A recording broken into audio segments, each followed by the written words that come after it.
Hey, David Breslow back here with you, and today I want to talk to you about something I call "Don't You Get It Yet?" And here's what I mean. Today is about more of a mindset than it is an actual particular strategy, but it's hugely important because it happens with most golfers that I talk to. Don't you get it yet that your outside game is a direct reflection of your inside game? Now, when I say that to a lot of golfers, they kind of nod their head and go, yeah, I'm pretty sure that's true. Well, it's a lot more than being pretty sure that that's true, okay? Your outside game is a direct reflection of your inside game. Here's an example of what I mean. A golfer will play a round of golf and maybe things don't go so well. So what's the first thing they often do? They run to the driving range to work out the mechanics. This is what most golfers tell me. They run to the driving range to work out the mechanics part of their game, what they felt broke down during the round of golf they just played. So, what happens? What they don't realize is that the inside part of their game was causing the mechanics to break down, but they don't really think of it this way. And it's easier to work on mechanics, isn't it? You get more direct and immediate feedback. That's why golfers do it. So, you run to the driving range and you know immediately that your elbow is in the wrong place, or your feet are in the wrong place, or your hands are too tight around the golf club. Whatever it is that you've been working on, you get immediate feedback at the driving range. And then what happens? You go out and play in a day or two or three or whatever, you play next, and the same thing can start to happen. Why? Because all you did was go to the range and work on the mechanical part of the game. That's actually second in the order of things. If you really understand this, please get what I'm saying here. Your outside game is a direct reflection of your inside game. So the order of the process is inside game first, outside game second. That's the way it is. Not because I say so, that's the way the human body is made. And anybody who's listening to this, who's actually taken the Wired to Win program, is probably nodding their head right now going, yeah, that's exactly the way it is. Because law number 1 in the program literally addresses how unaware most of us are on the golf course. What I call being asleep. Because when you're asleep, you're not really aware of what's going on. So what do? You run to the driving range and work on the physical part of your game because that's simpler. And you think that that was the problem, but it's really not.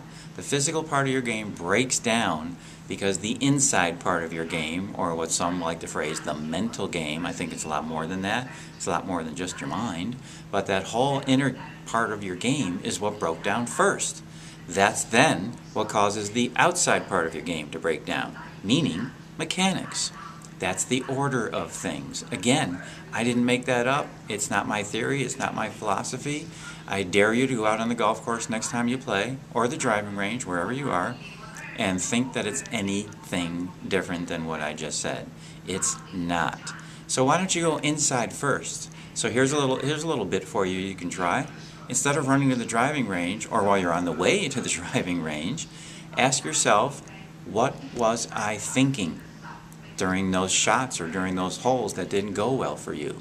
I will bet if you do that, you will come up with really the core problem that caused your mechanics to fall apart.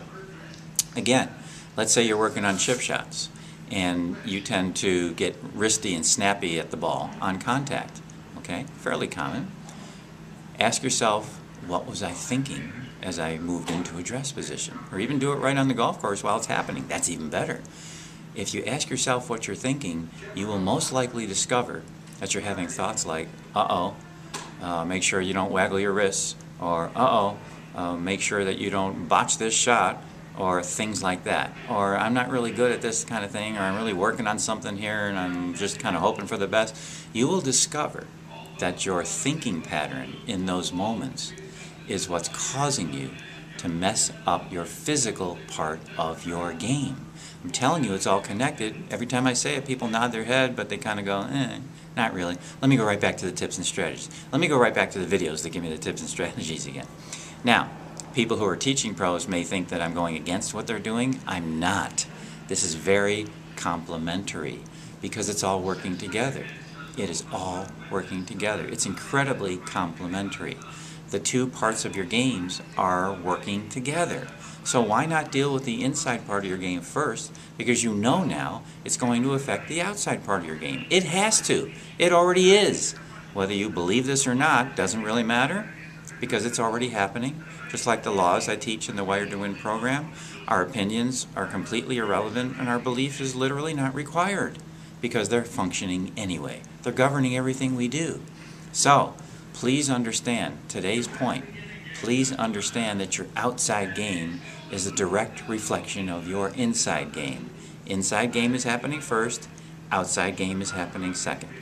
Dave Breslow, good to be here with you again. Please leave a note. Love to get into a cyberspace conversation with you. And as always, you're welcome to visit mentalgolfcoaching.com when you have a moment and peruse around there and pick up some free stuff.